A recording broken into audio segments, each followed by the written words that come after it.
안녕하세요, 여러분. 오늘은 불꽃야구 선수들의 숨겨진 자산 순위를 공개하려 합니다. 단순히 경기력만이 아니라 계약 타이밍, 그리고 브랜드 가치까지 모두 엮인 진짜 이야기입니다. 10위는 정이윤입니다. 화려한 스타는 아니었지만 그의 이름은 묵직하게 남아있습니다. 무등산 폭격기 아들이라는 별명으로 팬들에게 기억된 그는 2017년 SK 와이번스와 4년 29억 원 규모의 FA 계약을 맺었습니다. 하지만 그 안을 자세히 들여다보면 17억 원은 보장, 나머지 12억 원은 옵션이었습니다. 문제는 이 옵션이 한 푼도 실현되지 못했다는 것입니다. 결국 그의 실제 수령액은 17억 원에 불과했지만 그 보장 계약은 커리어를 지탱하는 든든한 기반이었습니다. 야구에서 보장 계약이 가지는 힘, 그는 그것을 증명했습니다. 선수 시절과 은퇴 후 활동을 모두 합치면 현재 자산은 약 37억 원 정도로 평가됩니다. 지금은 유소년 지도자와 현장 전문가로 활동하며 새로운 길을 걷고 있습니다. 정이윤은 우리에게 묻습니다. 성공이란 반드시 거대한 돈이어야 하는가? 아니면 꾸준함 속에서 얻어낸 확실한 보장이 더 큰 가치일 수 있는가? 이어지는 9위는 유희관입니다. 느림의 미학으로 불리던 그는 가장 느린 공을 던지는 투수였지만 은퇴 후 누구보다 빠르게 콘텐츠 시장을 장악했습니다. 현역 시절 마지막 FA 계약은 1년 10억 원 규모로 보장 연봉은 3억 원, 나머지는 인센티브였습니다. 선수로서는 평범한 계약이었지만 진짜 이야기는 은퇴 후 시작됐습니다. 그는 해설위원으로 발탁되고 유튜브 채널 유희관 힐을 개설하면서 또 다른 전성기를 맞이했습니다. 솔직한 입담과 팬들과의 친밀한 소통으로 그는 단순한 전직 선수에서 하나의 브랜드로 성장했습니다. 해설 고정 수입, 유튜브 광고, 브랜드 협찬, 행사 출연까지 수익원이 다각화되었고 현재 총자산은 약 40억 원 이상으로 평가됩니다. 빠르지 않아도 꾸준히 간다면 도착할 수 있다는 그의 철학은 결국 자산으로 이어졌습니다. 여기서 잠시 영상을 시청해 주셔서 감사합니다. 앞으로 더 많은 흥미로운 이야기를 준비할 테니 구독과 좋아요, 알림 설정 부탁드립니다. 그것이 저에게 더 큰 동기를 줍니다. 유희관의 사례는 선수로서의 커리어가 끝났다고 모든 게 끝나는 것이 아님을 보여줍니다.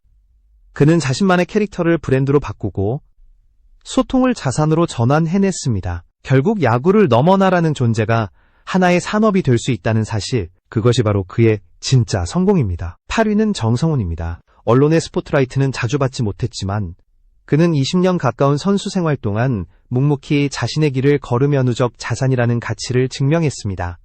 2013년 LG 트윈스와 맺은 첫 FA 계약은 4년 30억 원 규모로 옵션 하나 없는 전액 보장 계약이었습니다.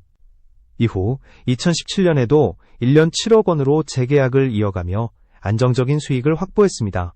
단 한 번도 초대형 계약은 없었지만 보장 중심의 계약만으로 꾸준히 자산을 쌓아 올렸습니다.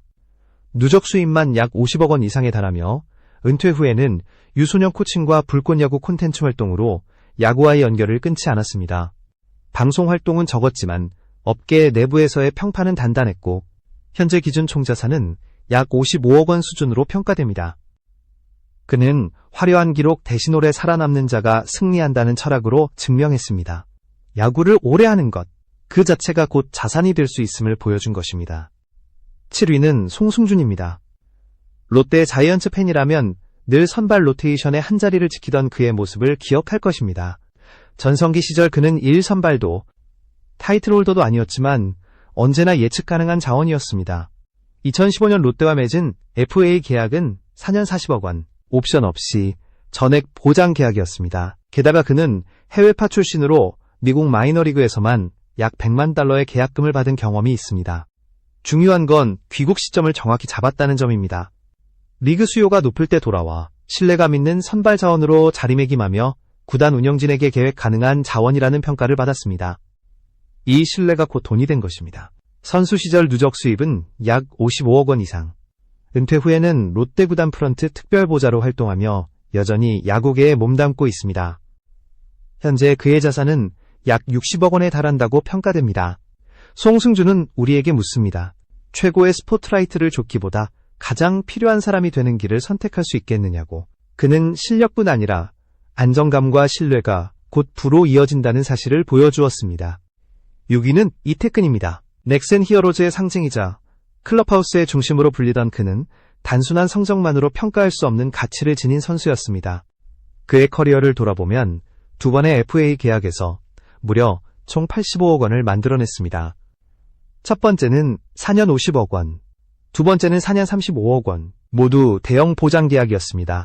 놀라운 점은 이 계약들이 단순히 타율이나 홈런 같은 기록에 의해 결정된 것이 아니라는 사실입니다. 실제로 그는 1차 FA 당시 개인 성적 옵션 대신 팀 성적 옵션을 스스로 제안했습니다. 본인의 수입이 팀의 성과와 직결되도록 만든 것입니다.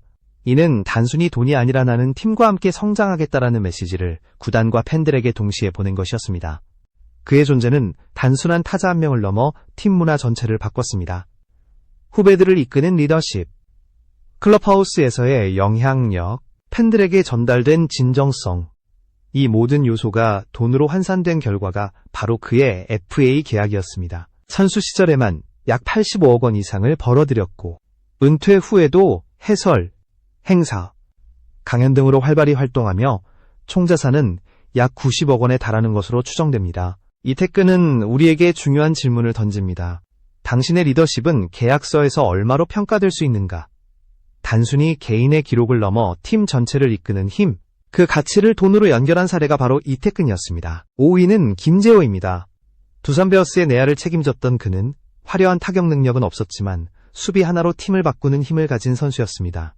특히 두 번의 FA 계약을 통해 총액 75억 원을 보장받았는데 첫 번째는 4년 50억 원, 두 번째는 3년 25억 원이었습니다. 두 계약 모두 단 한 푼의 옵션 없이 전액 보장이었다는 점이 놀라운 사실입니다.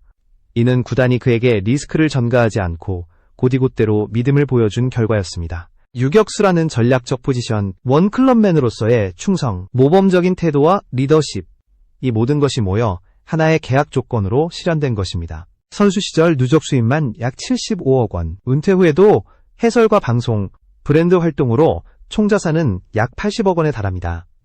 김재호는 보여줍니다. 큰 파괴력보다 더 강한 무기는 꾸준함과 신뢰라는 것을. 결국 중요한 건 옵션이 아니라 우리를 믿어주는 계약이라는 메시지를 남겼습니다. 4위는 박용택입니다. 그의 이름을 듣는 순간 LG 트윈스의 상징이 떠오릅니다.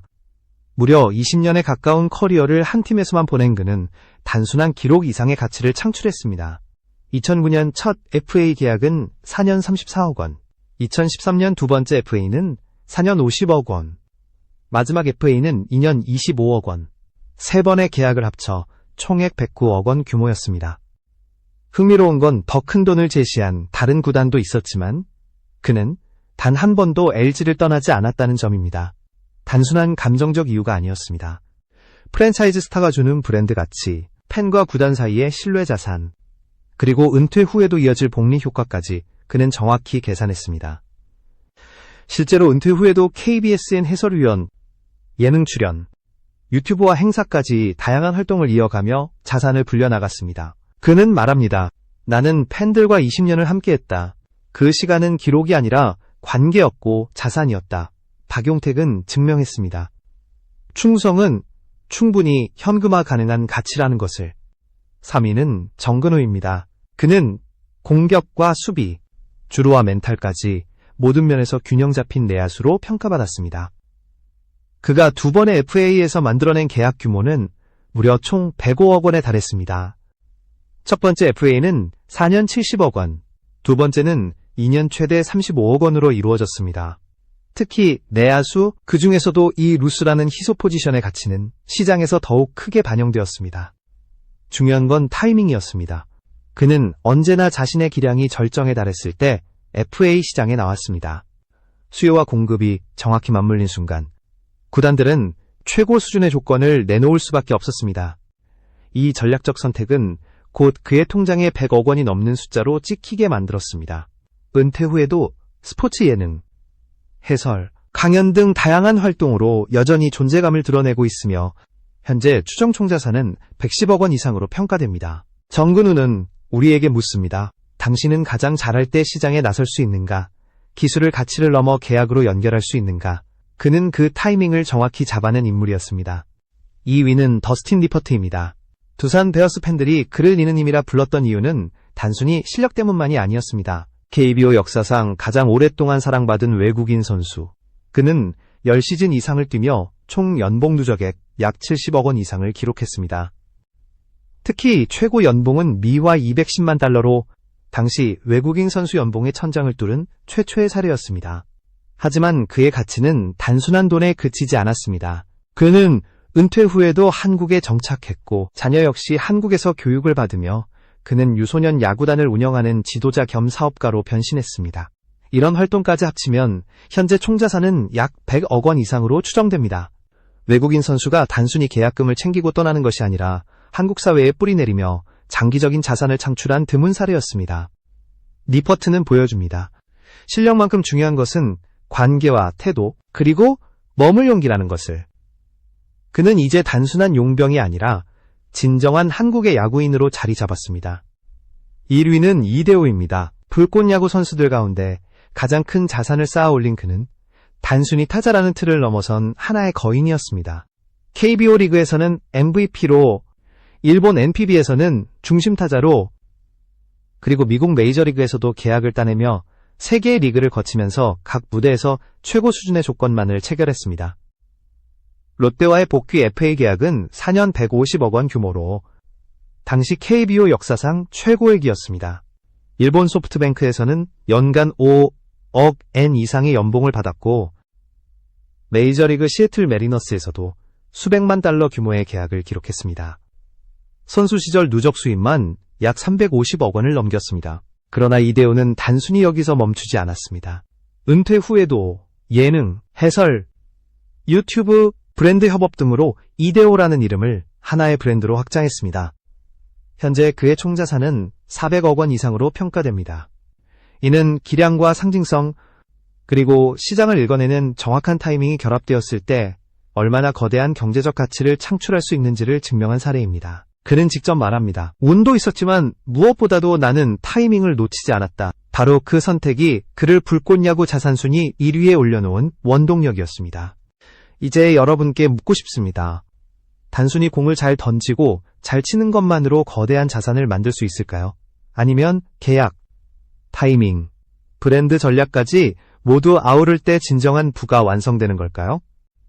정의윤, 유희관, 정성훈, 송승준, 이태근, 김재호, 박용택, 정근우, 더스틴 리퍼트, 그리고 이대호. 이들의 사례는 모두 같은 진실을 향합니다. 결국 돈은 성적표만이 아니라 철학과 전략에서 비롯된다는 것입니다. 오늘 영상이 흥미로우셨다면 좋아요와 구독, 알림 설정까지 부탁드립니다. 당신이 생각하는 가장 현명하게 돈을 번 선수는 누구인지 댓글로 남겨주시기 바랍니다. 다음 영상에서 더 깊고 놀라운 이야기로 다시 찾아뵙겠습니다. 불꽃야구 자산순위를 따라가며 한 가지 분명해진 점이 있습니다. 돈은 단순한 결과물이 아니라 선수 각자의 철학과 선택이 만든 결실이라는 사실입니다. 누군가는 안정적인 보장을 택했고 또 다른 이는 미디어와 새로운 시장으로 자신을 확장했습니다. 충성심을 자산으로 만든 이도 있었고 타이밍을 정확히 포착해 수백억의 계약을 이끌어낸 이도 있었습니다. 하지만 공통점은 모두 자신만의 길을 끝까지 지켜냈다는 점입니다.